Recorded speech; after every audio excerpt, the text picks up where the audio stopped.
There is no God but Allah. Muhammad is his messenger. A'ouzou billahi minash shaitanir rajim. Bismillahir rahmanir rahim. Chers téléspectateurs de la MTA, assalamu alaikum wa rahmatullahi wa barakatuh. Bonjour et bienvenue à notre émission Femmes d'aujourd'hui, où nous mettons en lumière les parcours inspirants des femmes d'ici et d'ailleurs. Aujourd'hui, nous allons aborder un thème crucial, l'entrepreneuriat au féminin. Quels sont les défis, les opportunités et les succès des femmes entrepreneurs? Restez avec nous pour en savoir plus. Je suis Rokiatou Diallo et pour nous édifier, dans notre entretien d'aujourd'hui, nous avons l'honneur d'accueillir Madame Sylla Fatoumata Sidibé, qui va nous partager ses conseils et ses expériences. Madame Cissé, bonjour et merci d'avoir accepté notre invitation. Merci. Pour commencer, veuillez vous présenter à nos téléspectateurs. Bonjour, je suis Madame Sylla Fatoumata Sidibé, promotrice de la librairie Lire à Gogo et du programme Young Engineer, un programme éducatif ici à Bamako. D'accord, Madame Sylla, au-delà de tout ça, pouvez-vous nous parler de votre parcours et de ce qui vous a inspiré à devenir entrepreneur? Bonjour, déjà, merci de m'avoir invitée. C'est vraiment un honneur et merci beaucoup. Donc,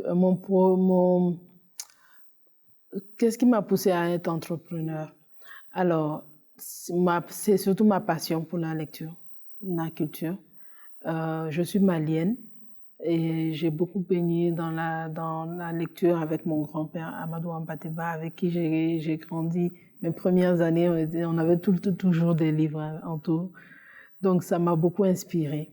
Et tout au long de ma vie, ma mère, mon père et tout, donc ma famille m'a vraiment poussée dans ce sens. J'ai toujours aimé lire, en savoir un peu plus.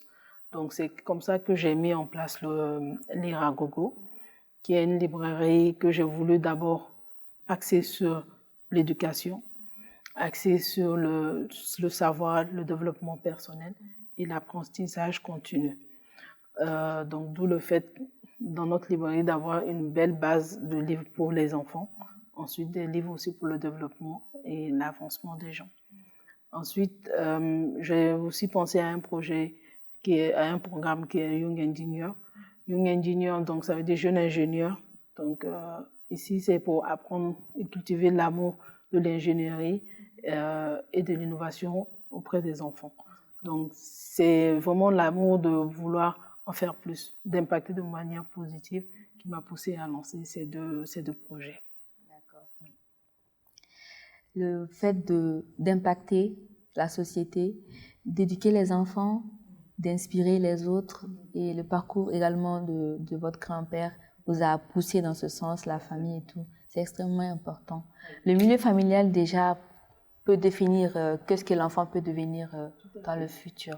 J'ai été commerciale assez longtemps dans ma vie, mais ça c'est vraiment parce que j'aime lire, j'aime partager ce que je lis, qui m'a poussée à aller vers ça en fait. Et avec tout ce parcours que j'avais, je lis tout le temps, j'ai toujours des livres autour de moi. Donc, je n'arrêtais pas de partager avec les gens. Pour une petite fille d'Amadou Ampateba, ça n'étonne pas. Tout à fait. D'accord. Quels ont été les principaux défis que vous avez rencontrés en tant qu'entrepreneur et comment les avez-vous surmontés? Nous aimerions bien savoir cela. Alors, en tant qu'entrepreneur, le premier défi déjà pour lancer Lire à Gogo, c'était la partie financière. C'était vraiment difficile au début parce que on se dit au Mali, les Maliens ne lisent pas. Donc, voilà, donc c'est quand même vous cherchez un financement pour se lancer ce genre de projet, on vous dit non, ça n'a pas d'impact et autres. Mais les gens lisent. J'ai commencé avec un premier lot de livres et c'était la période Covid. Les gens avaient besoin de s'occuper. Je partageais ce que j'avais à lire. Et j'ai commencé à prendre un lot de livres avec une amie, Dr Khan, qui est à Abidjan, qui est promotrice des librairies Kina à Abidjan. Donc j'ai pris des livres avec elle et j'ai commencé à vendre sur les réseaux. Je mettais les livres dans la voiture. Donc quand je vais voir un ami ou et en sortant, je dis ah mais il y a tel livre, écoute, tu sais, ça serait impactant pour toi. Et c'est comme ça que Lire à Gogo a vraiment commencé. Donc, ce qui veut dire que il faut pas s'arrêter à des détails.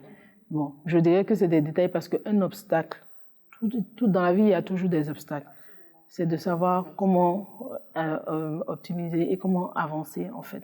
Donc, c'est comme ça que j'ai commencé à avoir des prêts. J'ai demandé du soutien à ma famille, à mon époux, à mes amis. Donc, ceux qui ont commencé à voir que ça prenait, ils ont commencé à me faire confiance. J'ai demandé des partenariats, j'ai noué des partenariats stratégiques plutôt, qui m'ont beaucoup aidé. Aujourd'hui, du coffre d'une voiture, on a un espace pour lire un livre. Donc, c'est vraiment magnifique. Et Young Engineer a pu quand même venir de là. Donc, la leçon que j'ai tirée de cela, c'est d'avoir de la résilience, de la patience et d'en vouloir, en fait. Si tu n'y crois pas, personne ne va suivre, en fait. Donc, d'où le fait d'arriver à ça aujourd'hui. Au-delà de cela, en quoi votre entreprise, selon vous, a eu un impact positif sur la société? Alors, en quoi? Elle a eu un impact positif parce que quand je viens, par exemple, je vois les enfants venir à Young Engineer, je vois qu'ils s'intéressent à l'ingénierie. C'est vraiment beau à voir. C'est beau à voir. Ça veut dire qu'ils commencent à avoir un esprit de vouloir innover. Deuxième chose aussi, c'est la librairie. La librairie, aujourd'hui, des personnes viennent à la librairie. Au début, c'était des gens que je connaissais qui achetaient des livres. Mais aujourd'hui, c'est mon réseau qui achetait. Mais aujourd'hui, c'est des inconnus qui viennent. Je ne dirais pas des inconnus à titre péjoratif, mais des personnes qui ne me connaissent pas moi-même personnellement, mais qui viennent parce qu'ils trouvent des livres qui sont impactants pour eux, des livres qui sont bons pour eux. Donc, on arrive à créer ce mouvement-là, un pas, step by step, comme le dirait mon collaborateur, mais par étapes, on arrive à amener à un certain niveau. Lire sauve. Lire sauve. Il faut lire pour apprendre, il faut apprendre, il faut avancer. C'est ce qui va nous amener à un développement, en fait. Notre pays en a besoin aujourd'hui. Il faut qu'on se développe. On ne peut pas se développer sans apprentissage, sans aller de l'avant. Et je trouve que c'est vraiment impactant pour moi. C'est vraiment positif pour moi, plutôt, de voir cela. Ce n'est pas le gain financier, mais cet impact de voir qu'il y a du changement qui se fait, qui s'opère, c'est ce que je vois. C'est important ce que vous venez de dire. Sans apprentissage, il n'y a pas de développement. Tout passe par l'apprentissage. Et pour apprendre, il faut bien commencer par lire. Oui. Si les gens partent dans votre librairie, c'est qu'ils peuvent satisfaire un besoin avec les livres qu'ils trouvent chez vous. Exactement. Donc, par là, on peut voir que ça a eu un impact sur la société. Merci beaucoup. Merci. Et comment définirez-vous le succès en tant qu'entrepreneur? Qu'est-ce que le succès est selon vous?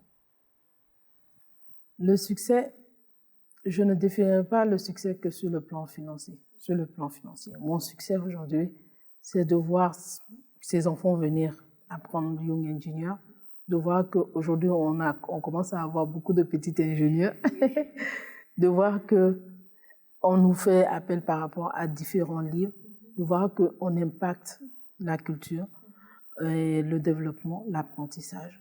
C'est ce qui est l'essentiel pour moi. J'ai beaucoup appris auprès de mon grand-père. J'ai toujours ces livres dans mon sac, dans ma voiture, chez moi. En tout cas, ça ne manque jamais. Quand il était vivant, j'étais auprès de lui, mais j'étais très petite par contre. Et c'est cette image que je garde de lui, de voir qu'il a toujours des livres autour de lui. Et c'est ce que je garde aussi chez moi. Chez moi, il y a toujours des livres partout. Donc, aujourd'hui, les gens viennent chez moi, ils me disent, oui, on a besoin de tel titre, on a besoin de tel livre. Et donc, il y a ce besoin, en fait. Il y a un besoin énorme de lire. Les gens veulent lire, ne savent pas où trouver des bons livres. Et pour nous, cette vision de pouvoir apporter des livres, de pouvoir partager la culture, ça impacte. On voit des personnes venir qui sont vraiment intéressées par des livres. On voit pas que pécunier, mais on voit que des gens achètent des livres qui les intéressent. Et ça, c'est important. C'est comme ça que moi, je mesure vraiment le succès. Voilà. C'est extrêmement important, surtout le côté des enfants. Par exemple, l'ingénierie, quand un enfant commence depuis à bas âge à entrer dans ce domaine-là, ça crée une ouverture d'esprit. Exactement. et par la suite on peut être optimiste sur le sort de ces enfants-là pour vraiment apporter quelque chose de grand pour ce pays qui en a vraiment besoin. Qui en a besoin. On voit surtout des activités culturelles qui prennent de l'ampleur et les gens ne sont pas très dirigés sur ce axe-là, mais votre projet est vraiment une innovation. Oui. Et c'est vraiment à saluer. C'est vraiment une C'est innovation. à saluer. Merci beaucoup. C'est une innovation parce que on impacte beaucoup. Ça, les enfants qui viennent, par exemple, pour apprendre le young ingénieur, avant de commencer, ils font une petite séance de lecture. Ceux qui n'aiment pas les livres, mais quand ils voient, il y a beaucoup de rayons bien colorés, il y a des livres, ils prennent un livre. Un enfant qui, au début, ne voulait pas regarder même un livre, aujourd'hui, il vient, il a cette flexibilité d'aller choisir un livre, de prendre son petit temps pour lire, même s'il n'arrive pas à lire les mots. On a des personnes qui sont là, des personnes ressources qui l'aident. Et donc, même en termes à l'école, ça va impacter parce que vu qu'il lit, il va avoir de bonnes notes à l'école. Donc, c'est vraiment gagnant pour tout le monde. Et ça me fait plaisir. Quand j'entends un parent me dire ça, quand je vois un enfant me dire... Oui, il y a des témoignages. Il y a des enfants qui sont vraiment contents quand ils viennent. Ah, tata, j'ai beaucoup appris. Hier, par exemple, j'étais à un endroit et j'ai rencontré un de nos étudiants. Il m'a vu, il est venu vers moi. Je dis, mais ça va, tu vas bien? Il dit, oui, il y a longtemps, je ne te vois pas. Et tout. Je dis, oui, mais tu viens tout le temps? Il dit, oui, je viens. Ah oui, c'est très bien. Et j'ai appelé sa mère, je dis, j'ai vu mon fils. Il m'a dit, oui, tu sais, ça fait de bonnes notes à l'école pour lui. Donc, c'est important. C'est important, en fait. C'est vraiment important. C'est important. J'espère que lire à gogo est sur les réseaux sociaux. Les gens peuvent vraiment voir votre page et voir un peu ce que vous faites avant de partir sur les lieux. Tout à fait. On a créé, il y a la page Facebook, Lire à gogo. On est sur Twitter. On est sur Twitter, on est sur Instagram et on est sur LinkedIn aussi, où on partage beaucoup. Donc, on est aussi en train de mettre en place un site internet qui va nous permettre aussi, même si oui, les gens ne peuvent pas se déplacer pour venir, mais aussi commander, exploiter, voilà, à distance. Et même faire la promotion des livres, faire des activités autour. Vraiment, on ne veut pas juste être un espace de vente de livres.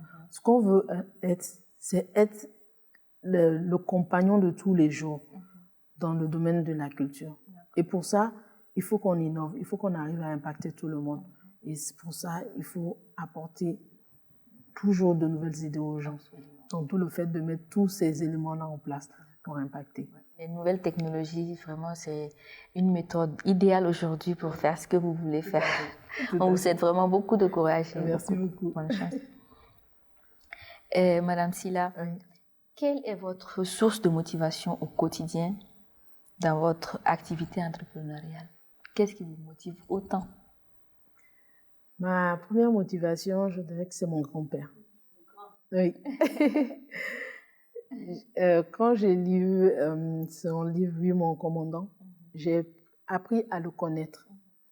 Amkoule l'en dit beaucoup, mais c'est surtout sur sa jeunesse, mais « Oui, mon commandant », c'est l'homme d'un jeune homme à l'homme sage qu'il est devenu. Il y aura peut-être une suite, je pense, j'espère bien, mais à ce stade-là, ça m'a fait un déclic, en fait. Ensuite, la deuxième motivation que j'ai, ce n'est pas le gain financier, mais c'est l'impact que j'ai, l'impact que j'apporte. C'est ce que vous pouvez apporter à la société. Voilà. Aujourd'hui, Lire à gogo, comme je vous ai dit, ça a commencé dans un coffre. Aujourd'hui, on a un espace où les gens viennent, que je sois là ou pas, les gens s'intéressent aux livres. Ça, c'est une chose très importante. Nous travaillons avec des écoles, nous travaillons avec des centres, nous essayons d'innover avec des bibliothèques, d'apporter des éléments importants. Et dans votre panoplie de livres, dans votre librairie, quels sont les livres qui sont plus recommandés par la population? Alors, les livres que les gens demandent le plus, il y a beaucoup de livres de développement personnel. Il y a aussi des romans, beaucoup de livres d'enfants aussi, parce que les parents aiment aussi que les enfants apprennent l'éducation. J'ai remarqué une chose, c'est que quand les parents veulent acheter des livres pour les enfants, ils se disent aussi, il faut que j'en achète pour moi. Donc, l'un et l'autre s'impactent. donc développement personnel, livres pour enfants, des livres aussi sur l'islam. Nous avons beaucoup sur la religion, parce que c'est vraiment la religion, elle est un tout. C'est ça. Il y a tout dans la religion. Pour réussir, il faut apprendre la religion. Et pour vraiment connaître, voilà, c'est la base. Pour avancer, il faut apprendre. Voilà. Donc, d'où le fait de mettre tous ces éléments en place. On a des livres, on a tellement de livres que nous, c'est flou, mais c'est vraiment une motivation. Donc, mon équipe me dit, ah, Madame Silla, attention. Je dis, non, mais en fait, c'est un plaisir pour moi, en fait. J'aime ça et je le fais avec plaisir. Vous voyez. Donc, quand quelqu'un a besoin d'un livre, la personne peut vous faire appel et si le livre n'est pas disponible, vous faites la commande? Nous faisons la commande. D'accord. Nous faisons la commande, mais on essaie aussi de trouver des meilleures solutions pour nos clients. En général, on a beaucoup de livres chez nous, donc les gens peuvent commander, ils viennent, ils achètent. Mais les livres que nous n'avons pas, nous commandons, nous prenons un délai, on leur propose un délai de 10 voire 15 jours maximum, le temps de faire venir le livre. On commande de partout dans le monde. On a des partenariats aussi avec des maisons d'édition, donc ce qui nous permet de pouvoir nous positionner sur beaucoup de choses. Et on n'hésite pas à signer des partenariats parce que je suis commerciale de formation, donc j'ai toujours aussi cette envie d'innover, de faire avancer, de faire plaisir à mes clients. Donc c'est ça aussi. Ces partenariats un peu partout dans le monde, vous êtes beaucoup dans l'avancement de ce projet, j'imagine. Oui, on a beaucoup avancé. L'un des meilleurs partenaires qu'on a eu à ce stade, aujourd'hui, c'est Nouveau Horizon. On a aussi Hachette, on a aussi Alborac. On a tellement de maisons d'édition avec qui on travaille aujourd'hui. On a aussi des programmes éducatifs, comme je vous l'ai dit, Young Engineer est le programme éducatif sur lequel nous travaillons. Et c'est un beau partenariat.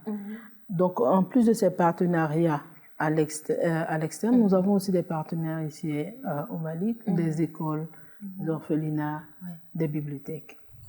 Donc, on n'hésite pas en fait à pousser les portes, à avancer. Il ne faut pas hésiter. Absolument. Il ne faut pas hésiter. Donc, il faut toujours avancer. Exactement. Et viser plus loin à chaque fois. Tout à fait. C'est important. Quel conseil donnerez-vous à d'autres femmes qui envisagent de se lancer dans l'entrepreneuriat? Alors, le premier conseil que je donnerais, c'est de croire en votre idée. Il faut croire en soi, il faut croire en votre idée. On peut faire toutes sortes de choses, mais si on n'y croit pas, ça n'a pas d'impact. Parce que le combat est rude. C'est vrai.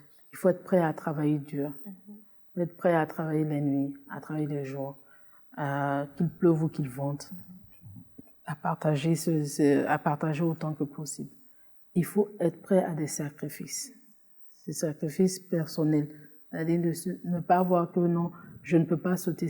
Voilà une barrière, je ne peux pas la sauter. Non, on peut tous sauter.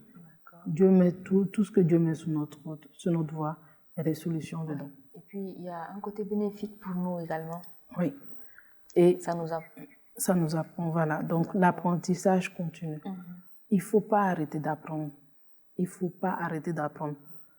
J'écoutais il y a quelques jours, 3 ou 4 jours, une entrepreneur qui expliquait qu'elle dormait elle n'avait pas de maison, mais elle dormait dans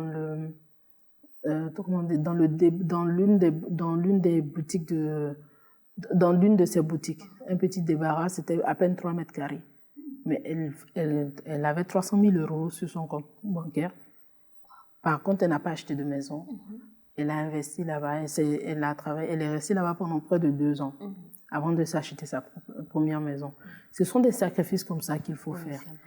Le client est important. Si on ne met pas le client au centre, ça ne va pas aller. Le client a toujours droit à notre sourire, à notre écoute, à notre patience. C'est la base, quel que soit le client. L'autre conseil que je dirais, c'est de s'entourer de mentors et de partager sa vision avec des personnes. Les personnes qui veulent vous aider dans votre projet, il faut que vous ayez une vision claire et précise. Il faut que vous puissiez partager cette vision-là avec ces personnes. Parce que on ne réussit pas seul. On avance avec des gens. Absolument. Voilà. Et c'est ce partage de vision, cet échange qui fait que vous pouvez passer à autre chose, vous pouvez déléguer. Déléguer, il ne faut pas se dire que oui, c'est mon projet, je vais tout faire de A à Z. Non, il faut savoir déléguer en fait. Il faut savoir partager avec les gens. C'est le partage qui réussit le mieux. Et la résilience, c'est la base. Si vous n'avez pas cette patience-là, c'est pas la peine. De mettre en place un projet. Exactement. Et de réussir là-dedans. C'est ça. Il faut y croire. Ouais. Il faut se lancer. Surtout y croire. Voilà. C'est vraiment des choses impactantes dans la vie. D'accord. Voilà. Okay. Merci beaucoup, Madame Sidibé. Jazakallah pour votre participation et vraiment, nous vous souhaitons bon vent.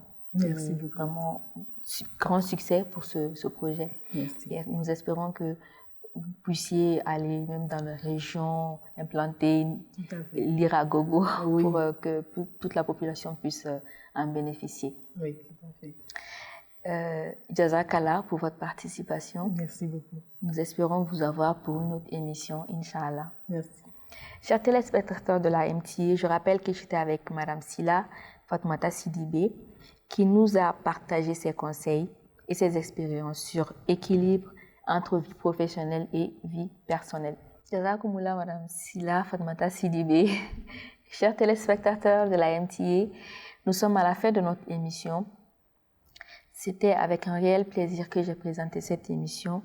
Merci de votre fidélité et nous vous donnons rendez-vous pour une autre émission. D'ici là, portez-vous bien. Assalamu alaikum wa rahmatullahi wa barakatuh.